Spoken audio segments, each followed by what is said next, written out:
Hi guys, I wanted to talk about some of the things that we've been doing recently with pandemic and all. We are been fishing quite a bit this year, our family has, and wanted to kind of give you the basic tutorial of how to squid fish in Washington.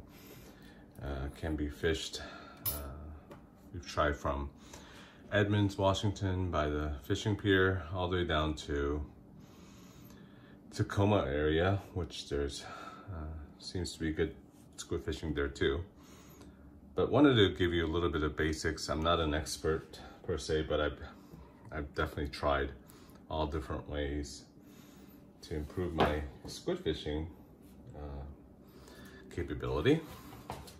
First, of course, you need a fishing rod and a reel. I just got this pretty inexpensive fishing rod. I have this is a 2000 Cast King, but I also have a 500, like an ice fishing rod, which is kind of nice to deal with, which is right on here. So this is a little smaller one. It's good for kids, good for ladies that like to fish. As far as rod, you know, I've tried all kinds. You know, you can get just a small 6 foot, but a lot of people use longer ones. Seems to help with the casting, and I think it's just nicer to have a longer rod. But I have longer and shorter rods to deal with here. And bright lines. You want to make sure you use bright lines. I've used the monofilaments. I've even used braided lines, which is on here, which I personally like.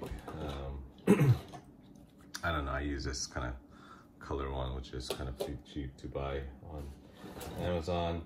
The one that my wife uses is this 8-pound monofilament. I mean, not monofilament, it is monofilament. Super smooth.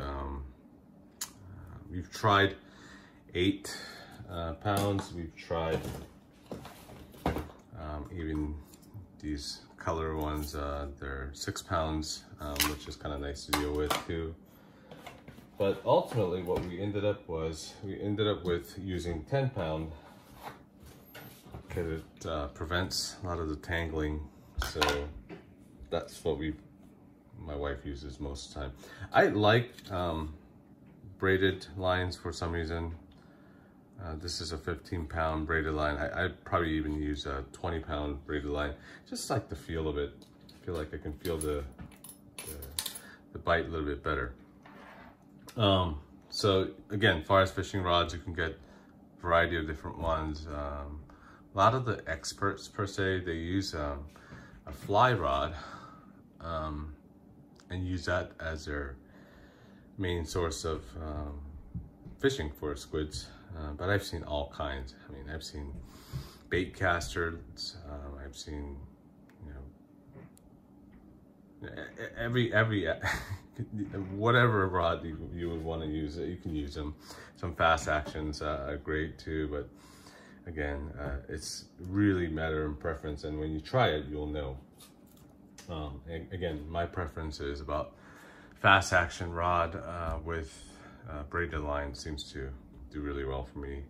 But on the flip side, my wife uses a 10-pound monofilament with a slow action, kind of the feel rod, which is I think about 8 feet or so. Pretty long rod, but she really likes it. But super lightweight, because when you're jigging for hours, your wrist starts to hurt. So you want to make sure that you get the one that makes sense for you. So wanted to talk a little bit about the jigs. These are different types of jigs. I really like the greens.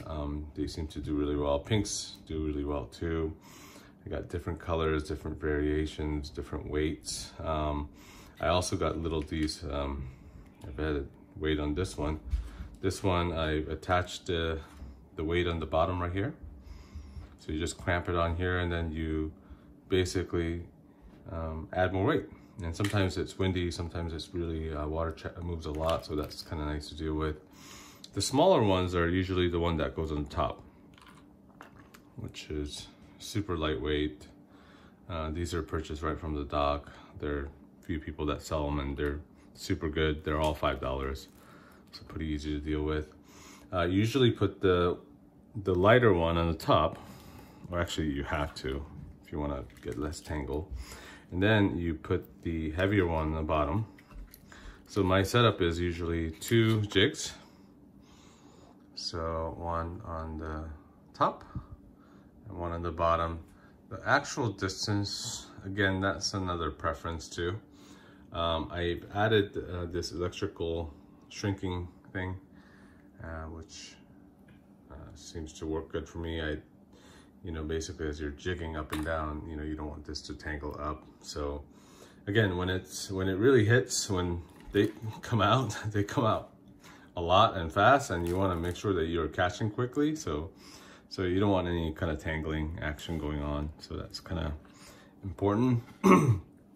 I do have a couple different things to indicate my lines, because you know, we're fishing at nighttime a lot of times. So you can use these beads that float, so you can kind of show you where your line is. But the one that I've been using is about these bobbers that pretty inexpensive bobbers. You just remove the inserts so the line goes right through, and these are very good and very easy to see.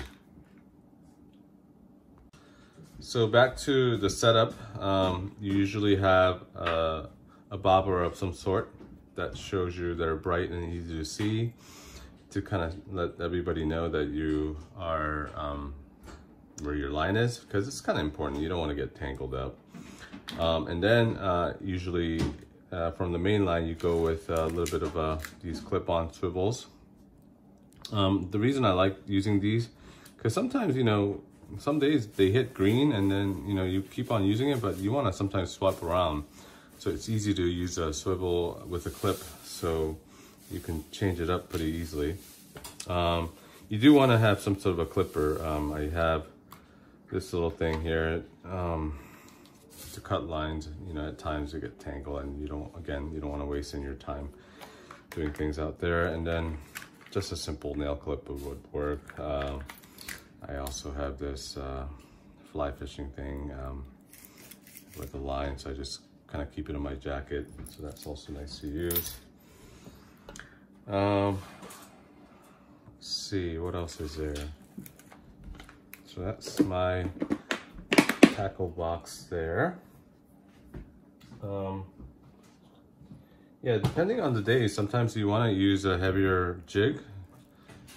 You can have a really windy days, so that's something that you want to be ready for. And also, you want to make sure that you throw away all your trash. Do not throw fishing lines away. Look at the feet. Can't even get it off. Don't throw away fishing lines. That's it for our overview of fishing. Time to go jig. So this is that 10-pound line that my wife uses. Monofilament, again, super nice, super smooth, and this line is super visible. So again, perfect for nighttime usage. You do want to bring a couple more things. I don't have it right here, but you want to make sure you have some sort of lights. It is dark, so you want to make sure you have some lights. Usually people wear flat, one of those head units on your head. You can bring a flashlight. We do have also the black light, they call it, UV lights. That's also good to get these things all lit up. The jigs also glow in the dark, so sometimes when it's really slow, you want to make sure that your jigs are very visible for the squids. Got it. Thank you. Put the light down. And actually, crazy thing is she actually caught one during the daytime. Told you she's better than me.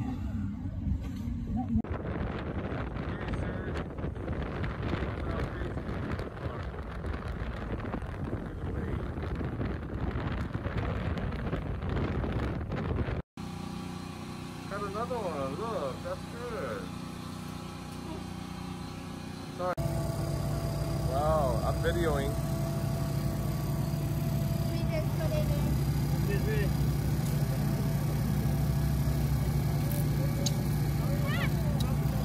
Good job. Wow, look at all that.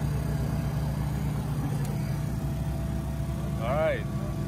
You're catching a lot. How many is that? Got a lot. Yeah? How many did you catch? 5. Oh, I think you caught more than that. I don't know, actually. You lost count, huh?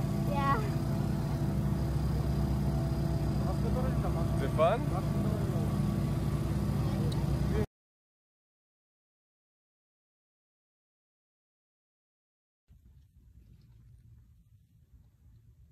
This is Mom's job. This is Dad's job. As usual, Mom killed it.